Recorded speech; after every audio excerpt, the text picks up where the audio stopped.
Part of the home of Elmer and Joe Smith on the Round Lake Road. I'm out here today about 6 o'clock, and we're going to continue with our visit of area farms, have a little talk with Elmer Smith, and there he is. Hi, Elmer. Hi, Carl. How you doing today?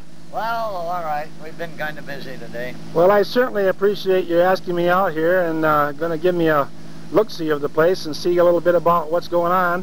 Yours is going to be a lot different than some of the farms I've been to already because of the horses alone. So anytime you're ready, you just go ahead and lead me around and I'll follow. Well, I'm going to let some horses out of the barn now. Okay. That's the next thing in order. What kind of horses are these? Belgian, registered Belgian.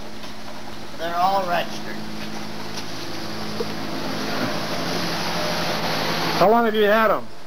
How long have you been in the business of horses? Well, you might say all my life, but I went into these. I had registered horses back before the war, and when I was a kid. After I was married for a couple, 3 years, and then I sold our draft horses, and I was always sorry I didn't have a good team. Well, 1950 was my last that I had a team of horses. And so as time went on, I told the wife I was going to have some more horses. So in 1968, December 1968, I bought 3 mares, all in foal, and, well, one of them wasn't. I bought 2 mares in foal and a young colt. And I've raised horses ever since 1968. And we've got, at present, 26 head now. Well, what's the most you've ever had? 28 head. So you're right around capacity. Yeah, I am. And what's the what's the reasoning behind the horses? For show mostly, or? Well, when I first got them, I said I just wanted a team to play with, barrel horses, draft horses. And I didn't intend to raise horses, but I ended up and I built this lean-to on here, and I've been into it ever since, and it's been a good part of the enterprise. The last 4 years they've been down in price, but they were cheap when I first went into them, and then about in the late 70s, mid 70s to the mid 80s, or to 80, 82, they were pretty high price. They were a good business. So you bought them and raised them and then resell. Right. As well as for show, and I break them, I train them, and that helps to sell too. You have good broke horses. I hitch at the fairs. I hitch up to 8 horses to a team. Now you're talking about horse pull. Well, no, not a horse pull. It's a hitch. Like it was you at the parade down in Langsburg this Yes. spring, May the 9th. Yes. Did you see my hitch there? Yes. Well, there was 8 of them. That was what they call an 8 of them. In other words, just hook them up to the wagon and parade. Right. Okay. And you've entered these in for trophies and things and money? Oh yes, yeah. We showed the State Fair and the Michigan Great Lakes. And you go all over, huh? Right. Well, it's all in Michigan. You get trophies or money or both? Both. And so you got money is what counts. It helps expense. And then for the last 5 years down to Detroit, I've got a contract. I hitch every day down there during the fair, kind of tour some of the people around and a parade. Uh-huh. And that kind of helps my expense. Well, the year I had heart attack and heart surgery, why, I didn't, which was 2 years ago. Are these the biggest horses, or are there other breeds that are bigger? No, your draft horses, as far as the Belgian, Persian, and Fly. Your Belgian is a heavier horse, I would say. The developed geldings and stuff that they pull on these pulling contests, it's usually, and then your Persian. What's the weight of these things usually run? Well, my horses will run 1,800 to a ton, my mares. And what do you... I've got some mares that weigh 22, and 2 mares that weigh 22 and 2,300 apiece. Is that right? Yeah. Do you do your own breeding here? Yes. Mm-hmm. Okay, let's go on with your Well, I'll let these out, Carl, in the yard. I gotta run them down the field.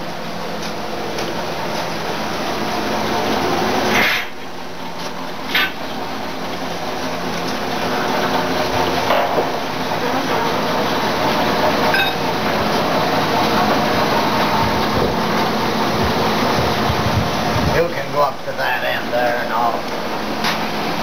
Robin, get over.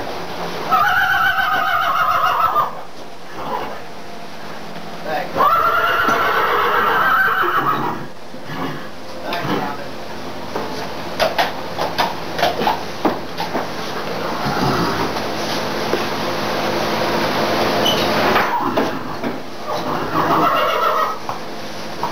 Here's just a yearling mare. This mare's just a year old. Oh. And she won junior champion at the 2 shows she showed in so far this year. You got them all named? Yes. That's Amber. Here's Julie. This is kind of one of her favorites. She's not the bigger horse, but she's a pretty kind animal. That's Julie. I named her after my oldest granddaughter. Are they all pretty tame on the whole? Yeah. Yeah, it's you. Back. Back, Teresa. Back, Teresa. Teresa. There's a 2-year-old. Renee, get over. This is Renee? Yeah. How big do these things go at the shoulder? Pardon? How big do these things go at the shoulder? Well, they measure right over the withers here, and anywhere from 16.2 to 17.3 I got. Here. Who's this one? This is Easter. Easter? Yeah. Born on Easter Sunday. So Oh, I see. Okay. She's a 3-year-old. And you've had them inside for feeding, right? Yes. And then I got them there and a cold in here.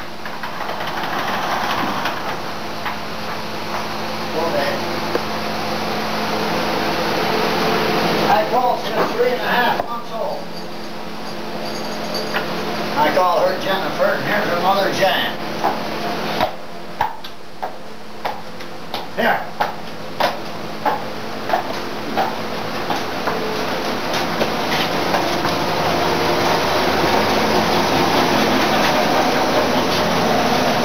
So how come does this one get... Well, that's a stallion there. Oh, okay. And I'll let him out in this lot after I get the mares run down the field. I'm going to drive these down the field.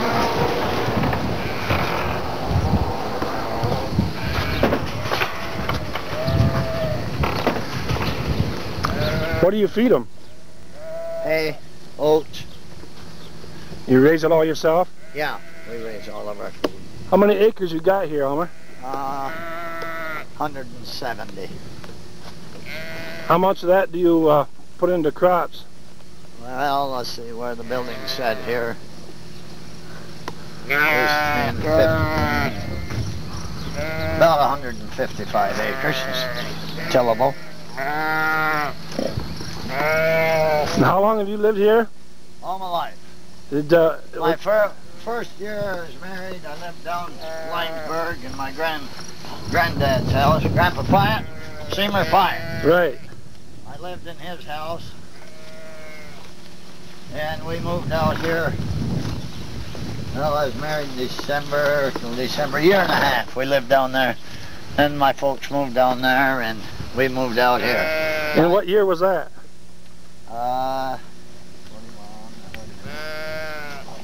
43. 1943. Yeah. And who was this part of your family property before that, or? Well, yeah, Granddad, I guess. Yeah, Granddad owned it. Granddad bought it off of him. And Granddad was who? Frank Smith. So how long has this farm been what you might call a family? 1912. 1912. I believe. Here, Easter, come on. Come on, girls. Hey, get going. Jan, come on. They won't just go out by themselves unless you force them along? Well, they're nibbling here. Here, get up. Get up. Come on. Oh, there you. We'll get her.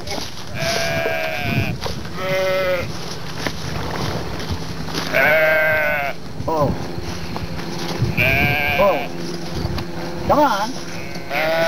Come on now. Okay.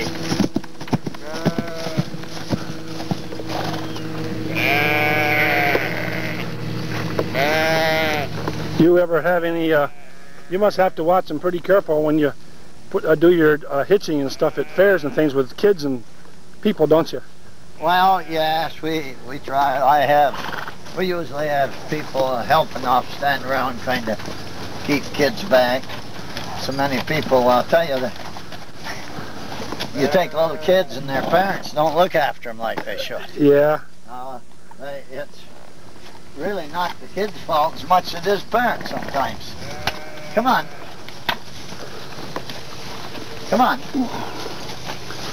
Jennifer. Didn't you suffer an injury with your horses not too long ago? Well, yeah, in 1972 I got crowded or in the alley where I let the horses out. Mare tried to turn around in a 5-foot alley. A fun mare, and me in a 5-foot alley, and she tried to turn around. I got broke up a little that day. It was just a accident. The horse didn't know any better, right? Well, that's right. You got this water pumped in here, huh? Yeah, well, that's piped there from the house. On a float, a hydrant there. Just don't cut that electric wire, you might get a poke.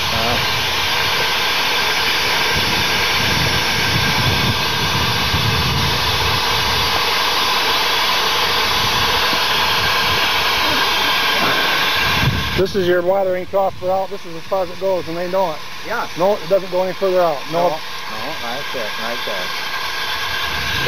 Now, will these horses stay out here for the rest of the night, or you bring them? Yep, they'll be out all night. And they've been out all day, too? Well, ordinarily I put them in about 9, 10 o'clock in the forenoon. I see. But today they weren't in all day. I was worming the other bunch. I wormed vaccinated for rhino, and they call it rhino shots and flu shots, sleeping sickness, and then I wormed all of them today. So ordinarily you say they're in from about 9 o'clock on until now. Yeah. And then you let them back out again. Yeah. And while they're in there, they just... well, I feed them hay, and they have their grain twice a day. They have room in there to sit or lay, whatever, or they stand? They can lay down in those stalls. Yeah. And what about in the wintertime? Same operation, or? Well, part of my horses, my brood mares, and well, the 3-year-olds, they run out all winter, day and night. They're never in the barn. Oh, I see. Just when I have to take care of a horse. My younger colts and the horses I train or break, like my 2-year-olds, and maybe the older mares. I got a couple older mares now, and I stable them at night, and they run out daytimes. You mentioned you break your own horses. Right. What age? Is there a certain age that you start on Well, I start on them as just in the winter. They turn 2 in the spring, like February, March, and April, usually my foals. So I get it going about December, start breaking these colts. And how long does that take usually, on average? Well, to get them so they're kind of useful and you can hitch them up and draw manure with them and stuff, why, 3-4 weeks per horse. And how many hours are you talking a day in 3 or 4 weeks? Well, I would say 2 to 4 hours a day. 2 to 4 hours a day for 3 or 4 weeks? Yeah. And well, that would, us put it down for we'll say 4 days a week, 20 to 24 days. And how big are they compared to what they are right here now? Well, these mares, the 2-year-olds, they'll weigh about 1,500 pounds. And when spring rolls around, all right, these mares, it's they're about 17, all right, 14. They'll gain about 300 pounds in 6 months. And what's some of the operation, just, you know, a brief explanation that you have to go through to break? Well, I learned these colts. Their commands, I take them out by themselves, what they call a lunge line, long rope, and you put them around the circle, and you learn these horses whoa, you learn them get up, and you learn these horses to stand out there by themselves. And the rope is wrapped around their neck? No, it's just it's a lead in their bit, and I have a bit on them then. Oh yeah. In their mouth, and I just use a lead on them. And how long of a contraption is it from the horse to you? Oh, about 20 foot. Uh-huh. The rope is around 20 foot, and I circle them to the left, and then I'll turn them the other way.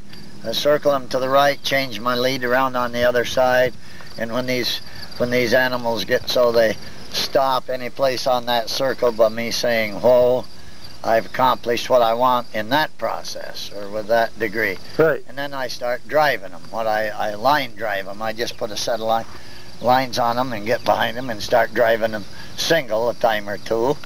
And then I put a harness on them and I hook them with another horse. And a horse that's already been broke? Right, right. And then what?